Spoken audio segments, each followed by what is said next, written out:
Banyak wanita yang tidak sadar, nggak pernah mendoakan suaminya. Lalu ketika ada satu perkara, dua hal, gesekan, lalu dia menuntut suaminya langsung menerima apapun yang dia sampaikan, tanpa dia memahami betapa kerasnya usaha seorang suami di dalam kehidupan berumah tangga. Tapi memang orang yang paling layak didoakan itu siapa? Ya suami. Kenapa dia ditempatkan nomor satu sebelum mendoakan orang tuanya bahkan anaknya? Anaknya seorang wanita itu tidak menjadi pintu surga. Sesolih-solihnya seorang anak, Bu, anak itu sesolih-solihnya hanya memberi syafaat kepada orang tuanya, kepada ibunya, walaupun itu sudah luar biasa.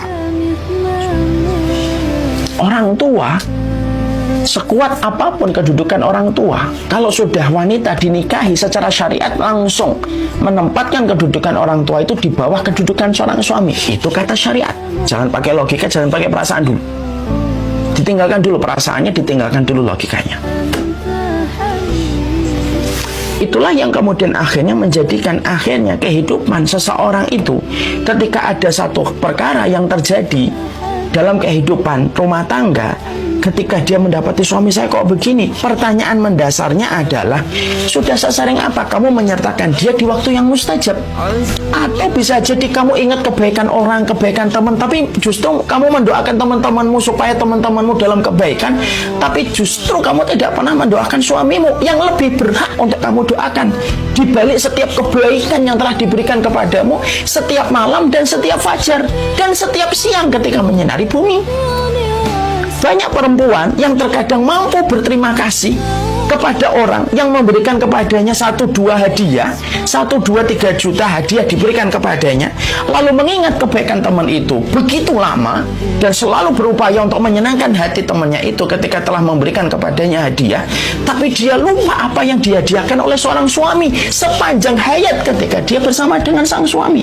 Itulah kata kemudian para ulama, itulah kerjaannya setan. Ketika seorang wanita akhirnya lupa dengan semua kebaikan, walaupun kebaikan suami kita tidak selalu harus dengan hadiah yang dibungkus dengan kado gitulah, tapi ketika kita diberikan tempat yang cukup dan lain sebagainya, kata syariatnya mengatakan kata syariatnya itu apa?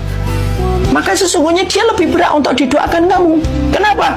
Dialah yang bertanggung jawab terhadap kegiatan apapun yang kamu lakukan semenjak seorang istri dihalalkan oleh seorang laki-laki. Karena seorang laki-laki ketika kemudian dia sudah menghalalkan seorang wanita, itu jangan dipandang qabiltu nikaha wa tazwijaha bimahrin madkurin. Bukan hanya itu saja, akhirnya boleh berhubungan biologis. Bukan hanya semata-mata itu. Tapi yang terjadi di balik kata-kata qabiltu nikaha wa tazwijaha bimahrin madkurin halan itu apa? Semenjak kamu dihalalkan, maka semenjak saat itu seluruh pakaianmu, seluruh minumanmu, seluruh makananmu, seluruh apapun barang yang kamu miliki dan kamu beli, maka semenjak saat itu sang suamilah yang akan ditanya oleh Allah dan diaudit oleh Allah. Itu baru urusan audit barang. Belum lagi dalam urusan nanti ketika istrinya telat sholat, ketika istrinya kemudian begini, ketika istrinya begitu, nanti yang ditanya pertama kali ini siapa? Yang pertama kali itu adalah sang suami di hadapan Allah. Saya nggak ngada-ngada, dicek di kitab. Mari kita biasakan untuk baca sesuatu yang walaupun terkadang itu kita nggak suka.